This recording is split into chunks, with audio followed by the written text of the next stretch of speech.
Jeremias chapter 17 verse 7 hanggang verse 11. Mapalad ang tao na tumitiwala sa Panginoon, at ang pag-asa ay ang Panginoon. Sapagkat siya'y magiging parang punong kahoy na itinanim sa tabi ng tubig, at nag-uugat sa tabi ng ilog.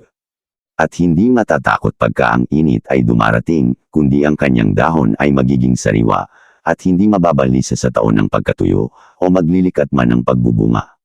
Ang puso ay magdaraya ng higit kaysa lahat na bagay, at totoong masama, sinong makaalam? Akong Panginoon, ay sumisiyasat ng pag-iisip, aking tinatarok ang mga puso, upang magbigay sa bawat tao nang ayon sa kanikanyang lakad, ayon sa bunga ng kanikanyang mga gawain.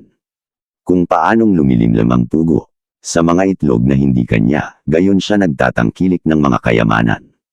At hindi sa pamamagitan ng matuwid, sa kanyang mga kaarawan ay iiwan niya yaon, at sa kanyang wakas ay nagiging mangmang siya.